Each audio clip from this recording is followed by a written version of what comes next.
আপনি অন্য কারো ওয়াইফাই চালালে সে সঙ্গে সঙ্গে বুঝতে পারে আপনি তার ওয়াইফাই ইউজ করছেন। তো বন্ধুরা, আজকের ভিডিওতে আমি দেখিয়ে দেব কিভাবে ওয়াইফাইটি হাইড রেখে ওয়াইফাই কানেকশন দিয়ে ইন্টারনেট ব্যবহার করবেন। ওয়াইফাই এর অ্যাডমিন অথবা মালিক যে আছে সে কখনোই বুঝতে পারবে না আপনি যদি তার সামনে দাঁড়িয়ে ওয়াইফাইটি চালান অথবা আপনার ফোনটি সে নিয়েও নেয়, তবুও সে বুঝতে পারবে না আপনি তার ওয়াইফাই ইউজ করছেন। তো বন্ধুরা, আজকের এই ভিডিওটি খুবই ইন্টারেস্টিং হতে যাচ্ছে। ভিডিওটি প্রথম থেকে শেষ পর্যন্ত মনোযোগ সহকারে দেখুন। তো বেশি কথা না বলে চলুন ভিডিওটি শুরু করা যাক। কাজটি করার জন্য সরাসরি চলে আসতে হবে প্লে স্টোরে। প্লে স্টোরে আসার পর সার্চ বারের উপর ক্লিক করে টাইপ করতে হবে অ্যাক্টিভিটি লঞ্চার। এখান থেকে এই অ্যাপটি আপনাদের ইনস্টল করে নিতে হবে। তো আমি এখান থেকে অ্যাপটি ইনস্টল করে নিচ্ছি। ইনস্টল করা হয়ে গেলে পাশেই পেয়ে যাবেন ওপেন অপশন। এখান থেকে ওপেন অপশনের উপর ক্লিক করে দেবেন। এখান থেকে ওকে করে দেবেন। এখানে কিছুক্ষণ লোডিং নেওয়ার পর আপনাদের সামনে এরকম একটি ইন্টারফেস ওপেন হবে।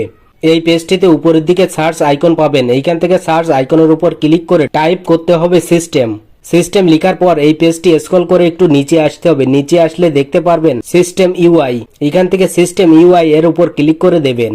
এখান থেকে স্ক্রল করে আবার একটু নিচে আসতে হবে। নিচে আসলে পেয়ে যাবেন সিস্টেম ইউআই ডেমো মোড। এখান থেকে সিস্টেম ইউআই ডেমো মোড এর উপর ক্লিক করে দেবেন। নতুন একটি পেজ ওপেন হবে। এখান থেকে গট ইট এর উপর ক্লিক করে দেবেন। এই পেজটিতে উপরের দিকে পেয়ে যাবেন সিস্টেম বার। এখান থেকে সিস্টেম বারের উপর ক্লিক করে দেবেন।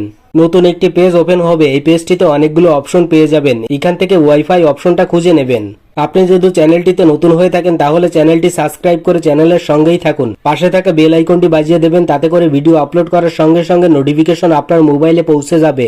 দেখুন এখানে ওয়াইফাইটি ইনেবল করা আছে। ওয়াইফাইটি ইনেবল থেকে ডিজেবল করে দিতে হবে, অর্থাৎ ওয়াইফাইটি অন আছে এখান থেকে অফ করে দিতে হবে। ওয়াইফাইটি ইনেবল থেকে ডিজেবল করে দিলে উপর থেকে ওয়াইফাই এর আইকন গায়েব হয়ে যাবে। তো আমি এখান থেকে ওয়াইফাইটা অফ করে দিচ্ছি। দেখুন অফ করার সঙ্গে সঙ্গে আমার ওয়াইফাই এর আইকনটি হারিয়ে গেছে। ওয়াইফাইটা আবারও অন করে দিলাম। দেখুন অন করার সঙ্গে সঙ্গে ওয়াইফাই আইকনটা আবারও চলে এসেছে। এভাবেই ওয়াইফাইটা ইনেবল করলে দেখা যাবে, ডিজেবল করলে দেখা যাবে না। এখন যদি আপনার ফোনটা কেউ দেখে তাহলে বুঝতে পারবে না যে আপনি ওয়াইফাই ব্যবহার করছেন। আপনাদের দেখানোর জন্য আমি এখান থেকে ইউটিউবে চলে যাচ্ছি। দেখুন ইউটিউবে আসার পর আমার ইউটিউবটা খুব ভালোভাবে চলছে, কোনো প্রকার প্রবলেম হচ্ছে না। এবার আমি যদি এখান থেকে ফেসবুকে চলে যাই, দেখুন ফেসবুকে আসার পর ফেসবুকটা চালাতে পারছি। ভিডিও অপশনে গেলে ভিডিওগুলোও চলছে। ওয়াইফাই থাকা অবস্থায় যেভাবে চলতো ঠিক সেভাবেই চলছে, কিন্তু আমার ওয়াইফাই আইকনটা ডিজেবল হয়ে গেছে। এটার মাধ্যমে আপনি গোপনে যার ওয়াইফাই চালাচ্ছেন তার সামনে গিয়েও যদি ওয়াইফাইটা চালান সে কখনোই বুঝতে পারবে না আপনি তার ওয়াইফাই ইউজ করছেন। সে যদি তার হাতে নিয়েও ফোনটি চালায় তবুও সে কখনোই বুঝতে পারবে না তার ওয়াইফাইটা আপনি চালাচ্ছেন। তো বন্ধুরা, এভাবেই খুব সহজে আপনারা কারো ওয়াইফাই চালালে সে কখনোই বুঝতে পারবে না আপনি তার ওয়াইফাই চালাচ্ছেন। এটাই ছিল দেখানোর। ভিডিওটা এই পর্যন্তই। ভিডিওটি ভালো লাগলে লাইক, কমেন্ট ও শেয়ার করে দেবেন।